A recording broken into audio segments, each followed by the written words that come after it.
Crónicas del encierro. Hola, ¿qué tal? Muy buenos días, bienvenidos nuevamente a Sin embargo al aire. Como siempre me es un gusto saludarlos a todos ustedes. Yo soy Bianca Estrada y soy la editora de la sección Sofá. Y como cada martes les traigo una recomendación. En esta ocasión quiero hablarles de una película que se estrena hoy en el marco del Festival Internacional de Cine de Guanajuato.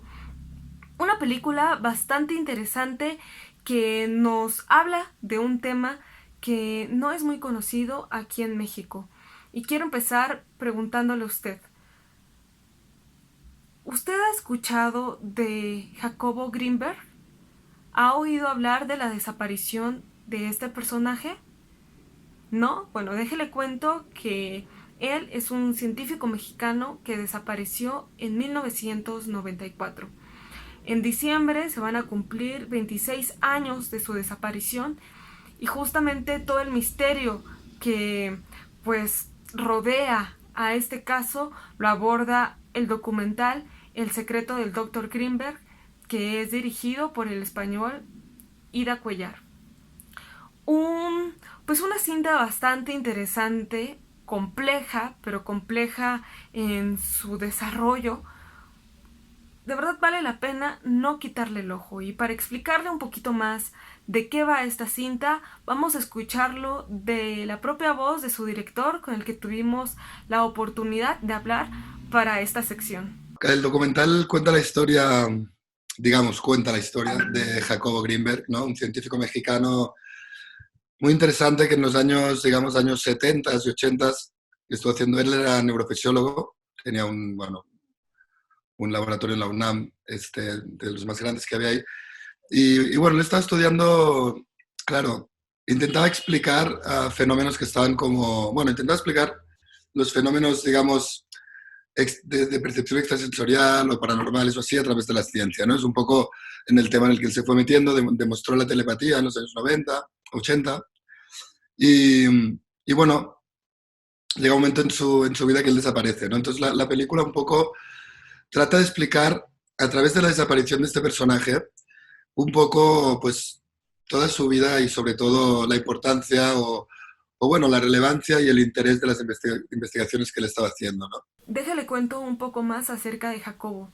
Él estudió psicología en la Universidad Nacional Autónoma de México y posteriormente se convierte en catedrático de la misma. Él empieza a desarrollar un gran interés a través de la neurología y también del misticismo que rodea al chamanismo.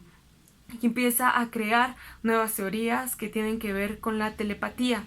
Él creía que dos cerebros humanos podían conectarse en un nivel más desarrollado de la conciencia y entonces planea un nuevo proyecto en el que un cerebro ubicado en México y otro en la India van a poder conectarse. Entonces, planea un viaje a la India y es un vuelo que nunca toma porque él desaparece justamente cuando va a emprender este viaje. ¿Qué fue lo que sucedió con este científico mexicano? ¿Por qué nunca abordó este vuelo? Él tenía 47 años cuando sucedió este hecho y estaba en uno de los mejores momentos de su carrera. Evidentemente, las teorías que él tenía incomodaban a muchos, unos creían en ellas, otros definitivamente no. Y es una historia que abarca varias vertientes porque empiezan a crearse muchas teorías acerca de su desaparición. Una de ellas está ligada con su esposa Teresa, su segunda esposa, quien desapareció días después que él. ¿Por qué desapareció? Se le vio muchas veces y no dio información, no proporcionó información acerca del paradero de su esposo. Se decía que estaban en muy malos términos, se decía que su relación ya se había vuelto bastante tormentosa y las circunstancias en las que se fueron dando cada uno de estos hechos, bueno, envuelven al caso realmente en un misterio bastante interesante y muy complejo. Esta era pues el reto que tenía Ida Cuellar al abordar este caso para su documental. ¿Cómo lo hizo? ¿De qué manera fue desarrollándolo? Bueno, vamos a escucharlo. Esto fue lo más difícil porque es una historia muy grande, ¿eh? Piensa que lo empecé a rodar en el 2011 y lo he acabado ahora, 9 años después. Me costó mucho llegar a encontrar una fórmula, digamos, para explicar la historia y que realmente fuera interesante como película. Porque yo lo que quería es que fuera una película que interesara más allá de la historia de Greenberg, fuera una película que la historia te atrapara, ¿no? Y digamos que al principio estaba haciendo una película un poco más enfocada a las investigaciones, a los chamanes, un poco, incluso una película un poco más de autor, como más reflexiva y así. Pero no funcionaba, no me gustaba nada. O sea, y además faltaban muchas piezas. Yo cuando empecé a filmar en 2011 volví y dije, ostras, es que no tengo la película, ¿no? Todo lo que él cuenta en sus libros no está aquí. Ni tampoco una historia como la historia interesante que había. Al final, me acuerdo que vi una película de Thin Blue Line, que no la había visto, de Ron Morris, de un tipo que está en la cárcel por un crimen que no ha cometido, ¿no? Y es un thriller que funciona increíble a nivel documental y que te engancha y te quedas atrapadísimo, ¿no? Por la película y dije, ostras, en Greenberg te tengo esto. Ida llega a esta historia después de que hace un viaje a Tepoztlán, al sur de la Ciudad de México, hace 10 años. Él conoce a una mujer que le empieza a platicar de este, pues, misterioso personaje bastante interesante que es Jacobo. Le platica de su relación con Pachita, esta curandera que decía que era poseída por el espíritu de Tlatoani Mexica Cuauhtémoc, y pues también le platica acerca de sus teorías, y esto llama mucho la atención de Cuellar. Sin embargo, el detonante, lo que hizo que se interesara muchísimo más por su historia y que se decidiera a grabar este documental, bueno, fue que justamente un día antes había comprado un libro de Jacobo sin darse cuenta que era la misma persona. Entonces esta coincidencia lo motiva a empezar a grabar este documental, El secreto del Dr. Greenberg. Este documental hace una entrevista a muchísimas personas cercanas a este científico. Nos platicó que entrevistó cerca de 50 personas. En el documental salen entre 15 y 20. Tuvo que hacer una selección bastante meticulosa. Le tomó casi 10 años armar todo este trabajo. Desde el 2011 estuvo viajando a México para hacer varias entrevistas en las que destacan su expareja, su hija, sus hermanos, personas que trabajaron con él, así como estos chamanes con los que también convivió. Y bueno, pues es una gran historia que, como le decía, pues envuelve todo este misticismo acerca de su desaparición. El documental aborda varias líneas acerca de cómo fue que se evaporó de la faz de la Tierra, porque la primera, como ya lo mencionaba hace un ratito, fue que se culpa a su expareja Teresa, con la que ya llevaba una muy mala relación. La segunda es acerca, pues, de toda esta persecución que tenía acerca de sus trabajos, que incomodaban a muchísimos. Y hay una tercera que es muy mística, como todo este documental, que es más bien, resulta ser como un bálsamo para todos sus familiares. Él nos explica un poco más cómo fue que fue desarrollando todo este documental, por qué hacer todos estos giros, porque empiezan a ser bastante interesante todo pues toda esta cinta. ¿Cómo fue que lo logró? Vamos a verlo. Es muy interesante como desentrañar todas las pesquisas de esta investigación y todas las posibles causas de su desaparición y utilizar esto como estructura, como tronco, thriller. ¿Qué ha pasado con este hombre, no?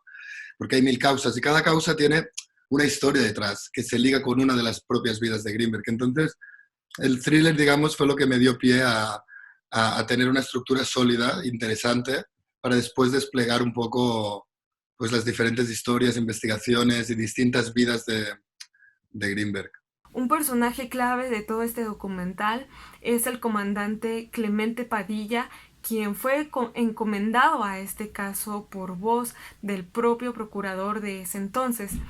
Él empieza a investigar todo este caso, sospecha de la ex esposa, pero también se da cuenta que hay una persecución por su trabajo. Cuando él saquea o bueno, registra la casa de Jacobo, se da cuenta que no están sus disquetes, que no están las tesis de sus trabajos y que las últimas notas de sus proyectos tampoco se encuentran.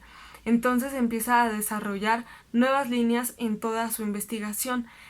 Evidentemente, la figura de Jacobo era muy importante, sobre todo en los años 70 y 80. Él estaba relacionado con personajes muy poderosos, entre ellos Margarita, la hermana del expresidente López Portillo, también con un personaje bastante interesante que también desarrollaba todas estas ideas sobre el misticismo. En fin, toda esta investigación empieza a tomar giros bastante extraños y cada vez que Padilla investiga más, se le va frenando por todos lados. Y uno de ellos también fue el presidente Zedillo, quien un día le pide a Padilla ya no seguir con la investigación, acabar con ese caso, darlo por cerrado. Entonces Padilla decide retirarse definitivamente. Lo que hace Ida Cuellar en este documental es reivindicar la imagen de este científico mexicano que muchos no conocen, que pocos son los que han escuchado de su historia, saben de él, pero que no ha sido pues recordado como se merece, con todas las investigaciones que desarrolló, que son bastante interesantes y que han quedado en el olvido. Cuellar decide hacer esta película, sobre todo para que se le conozca no solamente en México, sino también en todo el mundo. Sí, la verdad es que he intentado ser lo más objetivo posible porque no me gusta, o sea, idolatrar al personaje e intentaba colocar voces también discrepantes, pero es verdad que mi tendencia es la de reivindicar su figura y entonces no, tampoco lo escondo porque creo que es un personaje muy importante, muy interesante, que además en México es completamente desconocido, es increíble. Yo cuando llegué a México casi nadie lo conocía y decía, ¿cómo puede ser que sea tan desconocido, un personaje tan interesante, ¿no? Y bueno, el objetivo principal del documental precisamente era este desde el principio, que el mundo, ya no solo México, sino que el mundo conozca a Jacobo Greenberg, porque lo que él decía, igual que muchos otros, ahora también son temas que, como el tema de la conciencia, ¿no? Que se están poniendo mucho más, no sé, mainstream, ¿no? Ahora a todo el mundo le interesan más estos temas. Pero en aquel momento era, sobre todo en los años 80 y 70, cuando él estaba haciéndolo, dentro del medio académico, pues él tuvo, claro, muchos problemas. Y yo creo que también es desconocido porque en algún momento cuando él desaparece, yo creo que tampoco interesa al propio entorno de la UNAM y al entorno académico una figura que genera estas controversias, ¿no? Entonces, yo creo que de alguna manera, no es que lo denostaran, pero bueno, se fue como diluyendo, cuando si hubiera sido un científico igual, menos, digamos, problemático, probablemente se hubiera convertido en un ejemplo y hubiera sido mucho más conocido, ¿no? Porque las investigaciones que él hacía, todos lo dicen, si realmente se llegara a demostrar lo del potencial transferido, que es la conexión entre cerebros, entre mentes, claro, esto desafía en primer lugar la ley de la relatividad de Einstein. O sea, es lo que decía una amiga suya, la periodista Tere Vale, decía, esto le hubiera dado el Nobel, ¿no? O sea, él estaba a este nivel. Pero claro, pone en conflicto pues todo el pensamiento académico y científico, ¿no? Sus investigaciones. Aunque hay otros, hay Rupert Sheldrake, Stalin Raden, hay varios científicos que apoyan este tipo de teorías, ¿no? Pero todavía hay mucha reticencia, creo, de parte del entorno académico. Ahí lo tiene. La verdad es que este documental, El secreto del Dr. Greenberg, es bastante interesante, se disfruta muchísimo. Cuando usted cree que ha resuelto el caso dentro de la cinta, bueno, les dan un giro y resulta que esa no es una teoría tan sustentable. Al final deja abierta esta posibilidad de que usted se forme su propia conclusión. Es un formato de thriller, es un documental bien logrado, bastante interesante y con un caso que le da todas las posibilidades de haber realizado pues todo esto, toda esta manera de desarrollarlo, toda esta manera de atrapar al espectador. Este documental se estrenó en Reino Unido, también estuvo en el Festival de Cine de Málaga y como ya le mencionaba es parte del Festival Internacional de Cine de Guanajuato. Se estrena este martes 22, sin embargo también lo vamos a tener proyectado en Guanajuato el día viernes. Si usted quiere verlo en línea y totalmente gratuito, esté muy al pendiente de las redes sociales del Festival de Cine de Guanajuato, porque ahí les van a decir los días en que va a estar disponible. Si bien se les escapan las fechas y ya no lo pueden ver, esté muy al pendiente en el mes de octubre, porque también va a ser parte de las funciones especiales de Docs MX, este festival de documentales de la Ciudad de México. De verdad, yo se lo súper recomiendo, no se va a arrepentir, es un caso bastante interesante, un trabajo muy bien logrado y le doy sello de garantía, le va a gustar muchísimo. Crea o no en el chamanismo, crea o no en sus teorías, es un trabajo muy interesante.